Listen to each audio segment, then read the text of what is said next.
Our headlines today. Another tricky by-election for the Conservatives after Nadine Dorries resigns with a scathing personal attack on Rishi Sunak. I'm actually shocked that the Prime Minister himself has kind of opened the door on free hits at me from anybody. Suspended by FIFA and facing mass resignations from his coaching staff, the crisis in Spanish football deepens over the behaviour of its chief, Luis Rubiales. And on the hunt for the Loch Ness Monster, will the largest search in 50 years finally unravel the mysteries of the deep?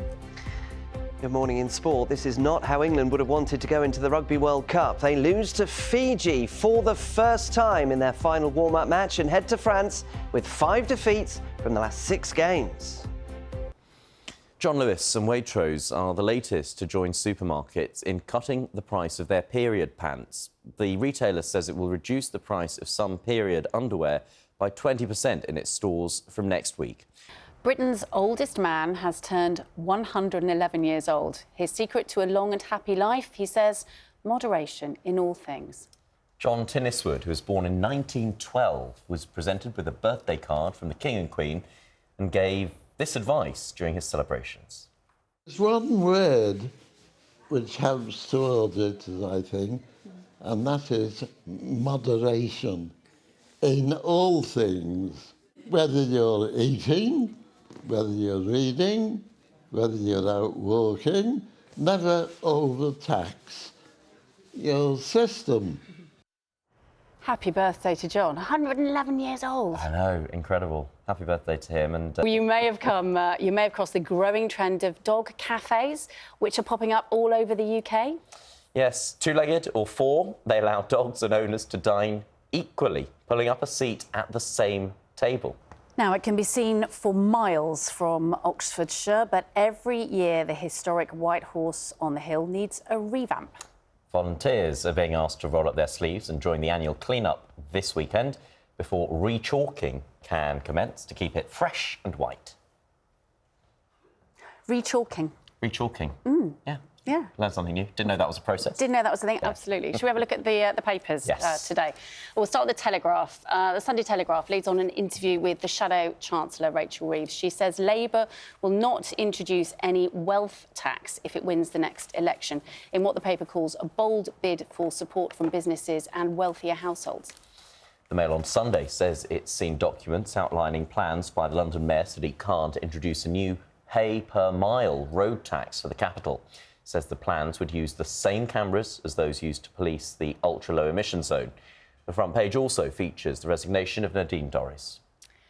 And the Daily Mirror says the families of some of Lucy Letby's victims have expressed anger that Ian Harvey, former medical director at the hospital, has been able to take early retirement with a £1.8 million pension.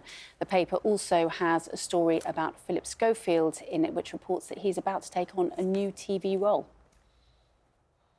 And one of the pictures that's caught our attention this morning, celebrations at the World Athletics Championships in Budapest. Here, Team GB women's team jumping with joy after securing bronze in the 4x100-metre relay final. That is a brilliant picture, isn't it? And we will be talking to members of the team later on in the programme. I think they look fairly delighted.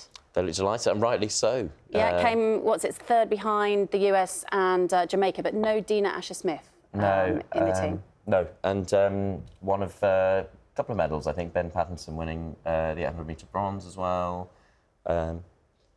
just 2 years after having open heart surgery. Yeah, incredible story. So we're looking forward to speaking to them a little bit later on today. Should we have a look and see what else is in the paper? Yes, this one, this is one that you spotted, the broken vase. Yeah, I like this. I like these kind of stories. You find a vase, you think it's not going to be worth very much money.